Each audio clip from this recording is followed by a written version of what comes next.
तुलसी माँ की पावन कथा। तुलसी का दिव्य जन्म। बहुत समय पहले धरती पर अधर्म बढ़ चुका था।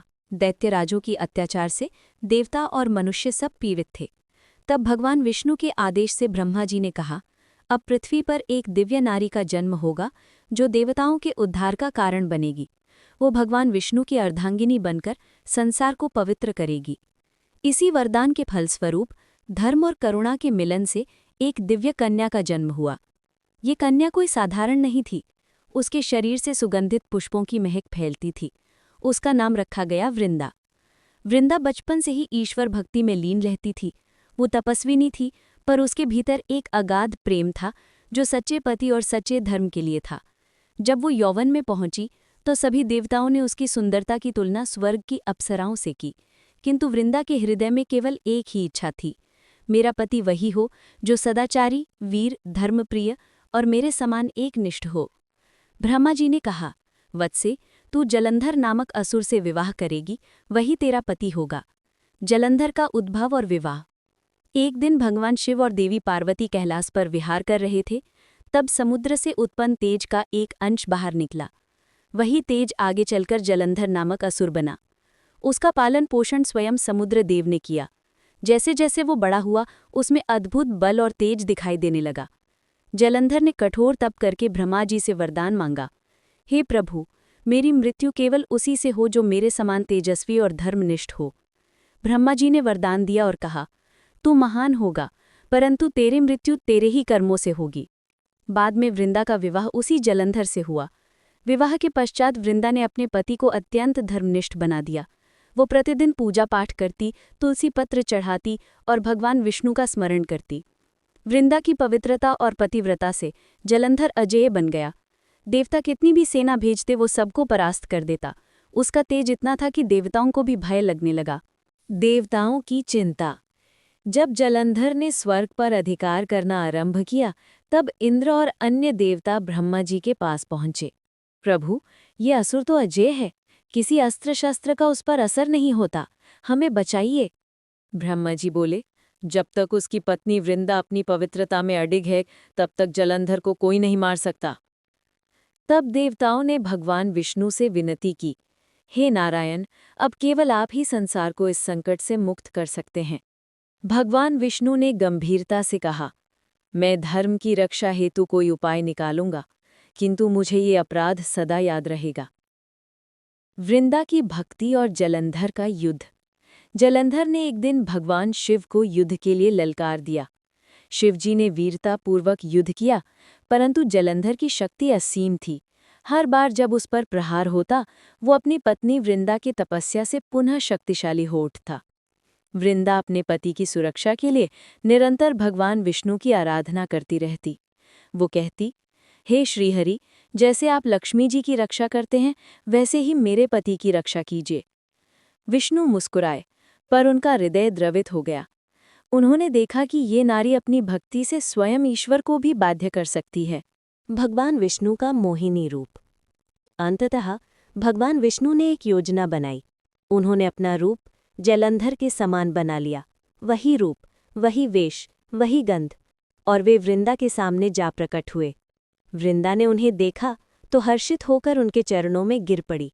वो बोली, प्राणनाथ, आप युद्ध से लौट आए, आपका दर्शन पाकर मैं धन्य हो गई।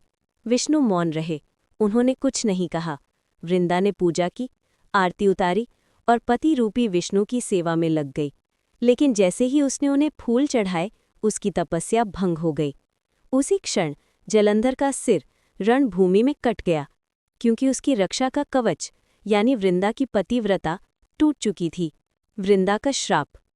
जब वृंदा को सत्य ज्ञात हुआ तो वो क्रोध और वेदना से भर उठी। उसने भगवान विष्णु को देखा और कहा, हे नारायण, आपने धर्म की रक्षा के लिए मेरा छल किया, आपने मेरी पवित्रता भंग की, अब आप भी मेरे वियोग का दुख भोगेंगे। वृंदा ने विष्णु को श्राप दिया, आप पत्थर बनेंगे और आपकी प्रिय पत्नी लक्ष्मी जी आपसे वियोग भोगेंगी। भगवान विष्णु ने शांत स्वर में कहा, वत्से, तुम्हारा श्राप सत्य होगा, मैं शालिग्राम बनूंगा, परंतु तुम भी मेरे रूप में पूजित होगी। तेरे शरीर से उत्पन्न ये पौधा तुलसी कहलाएगा, जो संसार में पवित्रता और भक्ति का प्रतीक बनेगा। तुलसी का रूपांतरण। वृंदा ने विष्णु के चरणों में प्राण त्याग दिए। जहां उसका शरीर गिरा, वहां से एक दिव्य पौधा निकला, तुलसी का पौधा। देवताओं ने आकाश से पुष्प वृष्टि की। भगवान विष्णु ने कहा, आज से ये तुलसी मेरे पूजन में अनिवार्य होगी। बिना तुलसी पत्र के कोई भी मेरी पूजा पूर्ण नहीं मानी जाएगी। इसी कारण आज भी विष्णु लक्ष्मी के पूजन में तुलसी पत्र अनिवार्य माना जाता है। शालिग्राम और तुलसी विवाह। वृंदा के श्राप से भगवान विष्णु शालिग्राम के रूप में पृथ्वी पर अवतरित हुए।